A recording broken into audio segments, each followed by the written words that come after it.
Hey everybody, this is Joe Askren with drjoebrews.com. I'm on the USF campus right now in Sarasota, babysitting a beer here that we made a few weeks ago. It's almost ready. It's a beer to Noel, so it's a Christmas beer. Can't wait to get that into the can and share it with people. I'm about to show a video of a place we were at. We were at just a fantastic brewery in St. Pete. It's called Mastry's Brewery. It's been there since 2016, I believe.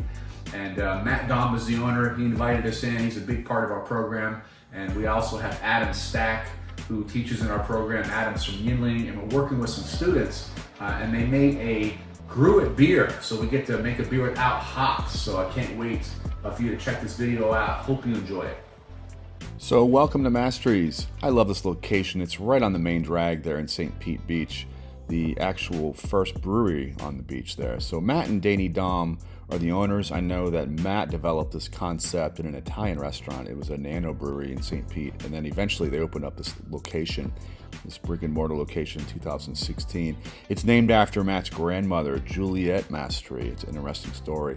And the brewing setup in here is impressive considering the small square footage. It is a small footprint, and they have a 5-barrel system with matching fermenters and a couple bright tanks and even a small barrel aging program. The tasting room is real nice. Everything's open. You can see right into the production space, and the outdoor seating is just very comfortable. Sofas and tables out there. They also have a nice selection of curated cigars if that's what you like. So this recipe was designed by our USF Brewing Arts students. They worked with instructor Adam Stack. He actually works at Yinling and teaches the recipe development module in our program. He has just a wealth of knowledge in the brewing industry, he really does. Now, I was surprised to hear that they did pick a Gruit recipe. It's G-R-U-I-T. It's a Gruit. There's no hops in here, so it's before hops were sort of brought onto the scene. It's an old world beer style. It uses a mixture of spices, herbs, and other aromatics, even bark, to help bitter and balance the sweet wort, which is what the hops does. But with this recipe, of course, there's no hops in it. And it's also, the Gruit mixture also helps preserve the beer.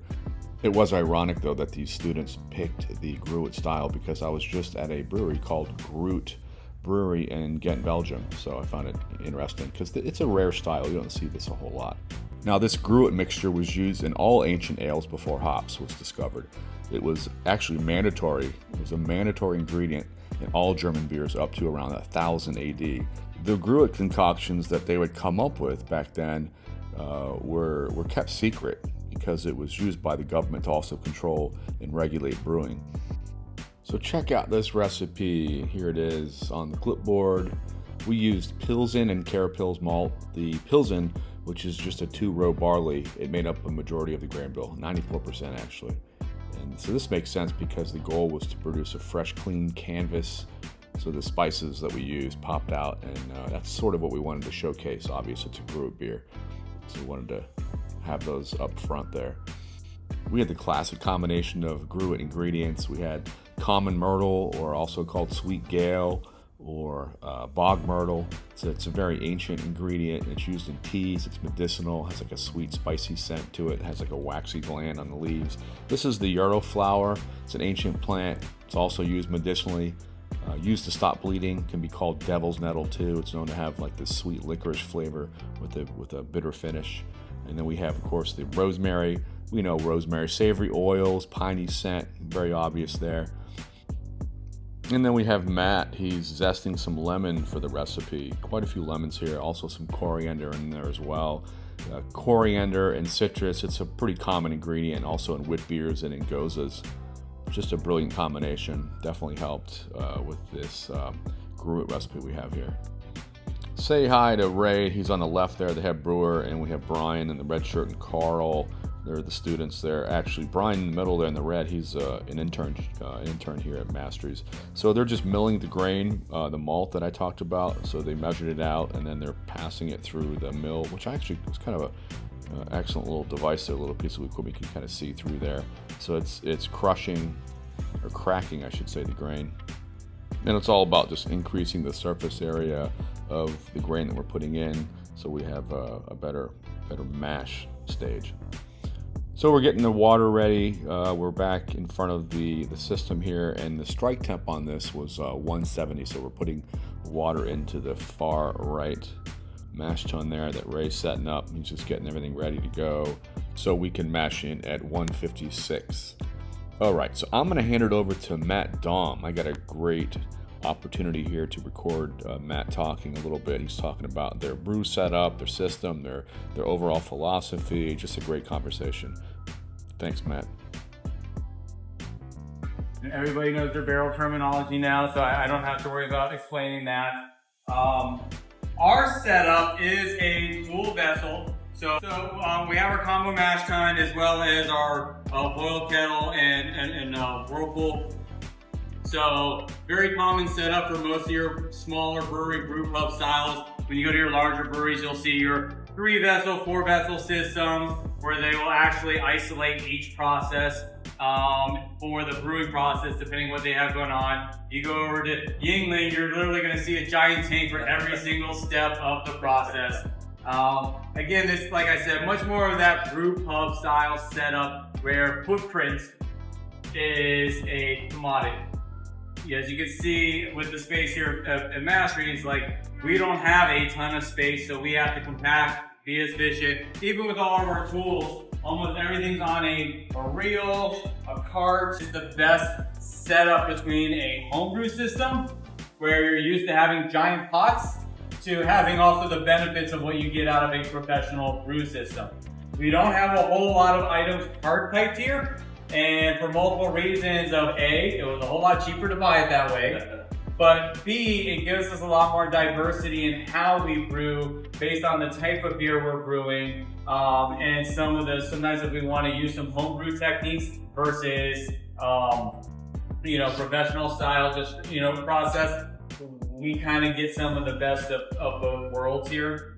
And honestly, at this size, it really gives the brewer himself that much more of a personalized touch to how they're making the beer. And so your efficiency on this system can go down to like 70 all the way up to 85, depending on who's physically handling it, how familiar they are, making sure that they're mashing in well, their water chemistry, making sure that they're using the right amount of calcium chloride or getting the pH to the right level to balance everything out. We don't have a dedicated lab here where every time you do a process, somebody runs a small sample back to the lab, they're throwing it through, running their pH readings off of it, doing their chemistry breakdown. We're doing it here on the fly. And that's why I said the more of an experienced, knowledgeable brewer you are, understanding the foundations of what's going on in each step of the process, the better you can fine tune and hone into perfecting what is happening in the brew house. Because you can take literally the exact same recipe, but 2 different brewers go through it, and you can hit different numbers, even if you follow it to the exact, grain weight and how much lactic acid and so on. Just how you stir it in there, making sure that you're fully mashed in.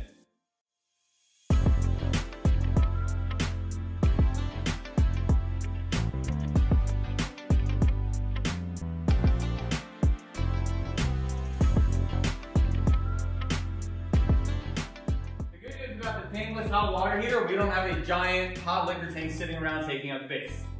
Bad news about it is, one, we don't get to recirculate water through the HX back to the hot liquor tank. So this is, again, the Easy Dens by Anton Par. This is what allows us to pull our gravity reading. We are reading it in Play-Doh. So we'll pull our sample, push it through the machine. It pushes it through the light tube basically picks up through the frequency of what's going on in there. It helps it figure out the density of the liquid. And that's a really quick, easy way for us to know the concentration of the extracted sugars physically sitting in the liquid of the wort. How different than it's similar to a refractometer, but more precise? Or? Correct. Refractometer, hydrometers, all tools that are able to be used. Yeah. We were using previously sacchrometers, because sacchrometers, again, the scales that they work at are even more finite than your typical hydrometers. But generally, when you do that, you're filling up like a flask. that's usually about 1.5 feet tall, full of liquid, and it just takes more time because it's temperature sensitive. So you got to make sure your temperature is within the parameter. Then you got to do the math. Then you're also pulling more liquid off, and when you're especially on a smaller scale brewery, 1 barrel to up to 5 barrels, you can be pulling a lot of liquid out of your tank, all from the brewing process to doing spot FV checks while it's going through its fermentation. So this allows you to pull out 1 to 2 ounces at a time. Yeah. And so at most you'll probably go through a pint of beer versus maybe a 6-pack of beer by the time you're done pulling samples. The refractometer, you just need a drop though. Why not use a refract? Is it more accurate than a refractometer? Because there you just need a drop. Calibrate those also. Yeah, so just like a refractometer, and they heat the temperature. You are recalibrating your refractometer with distilled water to hit 0. And then every time the barometric pressure changes, the physical temperature in the building changes. If you drop it, they're very finicky. So, gotcha. Whereas they're nice for spot checking. I use them for glycol readings all the time for the chillers. Again, they're not as finite. We just need to see that they're somewhere between like maybe 26-ish bricks. We're not getting to the decimal points when we're doing it at that level. Gotcha. But this really, again, and time-wise too. You get your sample down the same amount that we use to pull a pH reading.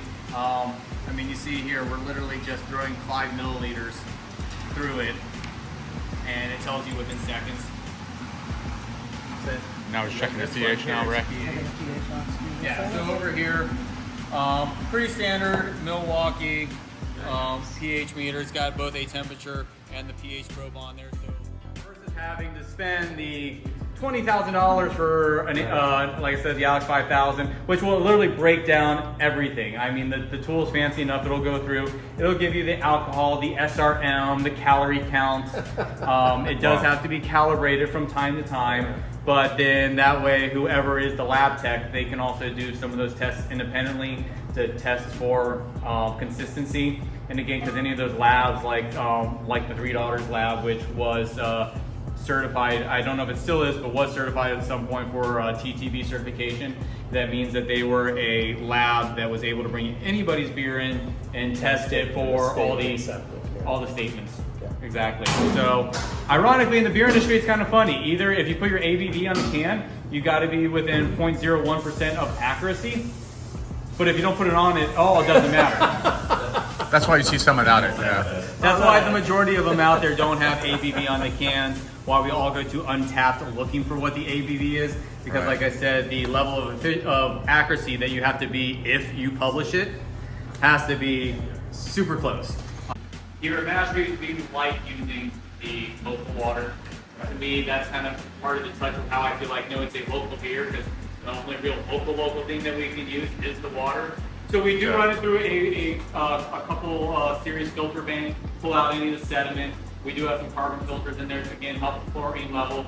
We have 3 different water sources here in the Pinellas County area. Crazy. And definitely this time of year, with as much rain as we get that gets into it, Changes all they the time. add a lot more chlorine to it to help it from having any type of bacteria, green stuff grow in the water. So we can see a pretty good, I mean, sometimes in the year I'm around coming in naturally 5.5, 5.6.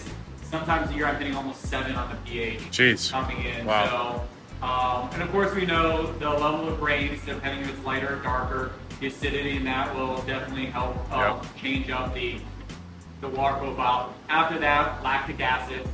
So food grade lactic acid. Most often we're throwing about 100 to 150 milliliters of lactic acid almost right off the bat. But then other things for converting starches, especially with our IPAs. Again, sometimes it gives a little bit more mouthfeel based upon the chemistry reaction that it's having with the grains. We'll throw some sodium chloride added as well. So the mashing step is complete now, and Ray is just hooking everything up, getting ready to lauder it over to the boil kettle and sparge. So he's just setting everything up here, and he's released the sparge handle, which is allowing water to sort of, drip in slowly while simultaneously laudering into the boil kettle to the left there. So this is the mash tun that will eventually be empty, and you'll just be left with spent grain. He also has something called a wort rent, which is down there, that little reservoir there, that small little bucket, and that's going to help keep sediment out as it goes into the boil kettle, which is right here. As you can see, that is the fresh, beautiful wort coming in and looking really good. The color's beautiful here. And so now this is the boil kettle. This will be, once it's completely full, it'll of course be taken to full boil at 212 to start the boiling process. He seems to really know the system. He's got it dialed in. He's explaining to us now how he can tell how much volume is in each kettle based on the markings on the paddle, which is in his hand there. So he's explaining that to us. So getting everything set up again, lautering over into the boil kettle. Yeah, he just has his finger on the notch there, lets him know how much is in the kettle. Of course, 5 barrels up to that ball there. And there's Alicia coming in to check out her recipe. Yeah, just really happy with how this brew day went. It was a great chance to meet both Alicia and Brian, and also Carl too, the 3 students that were there. And of course, as I said before, Brian is interning there as well.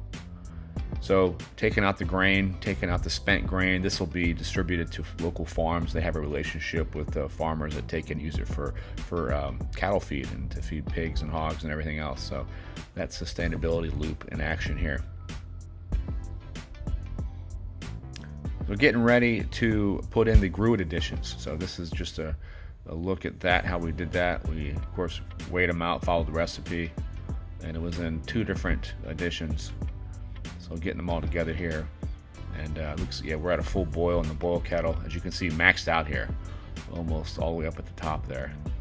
So now that we have a boil, we can then do our first Gruit additions. I almost said hop additions, but again, there's no hops in this beer at all. So Ray's idea was just to putting all of those different components in that bag, that mesh bag there, and that's going to be dropped right into the boil kettle at the right time, according to the schedule, and continue on with the beer. And that's going to provide, again, preservation qualities and also some bittering and some incredible aromatics that are going to be in this final style of beer that we're doing.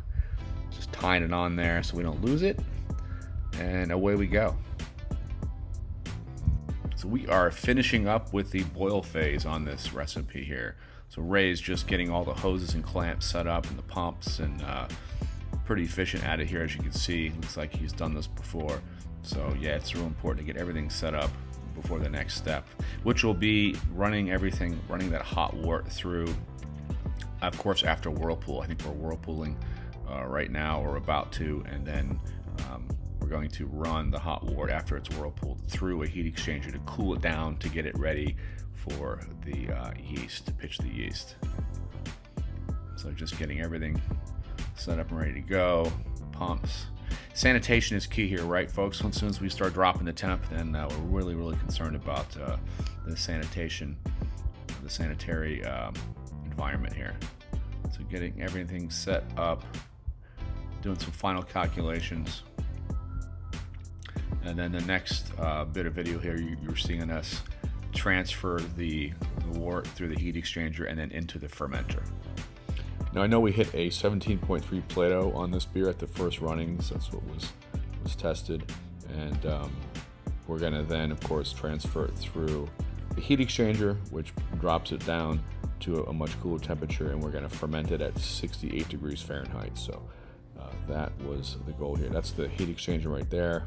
That unit, it runs through the hoses and then up into the fermenter, which is what you see going on right now, running right into there. So, sanitation is important through the entire brew, but as far as when we start dropping the temperature from the boil, we're really keying in on proper sanitation and everything else. So that's of utmost importance. So as you can see here, it's getting into the fermenter, and I think they fermented it for 2 weeks and then cold crashed it and packaged it, and it came out very nice. I did get some pictures from Matt, and as you can see here, just real pretty color, tastes fantastic from what I'm hearing. I can't wait to taste it myself. Matt said the spices really pop, and it sort of has like a ginger beer kind of essence to it, so I can't wait to try it. Thanks so much to Mastry's. Really appreciated Matt and his whole team letting us come in there and doing this brew for USF Brewing Arts certificate program.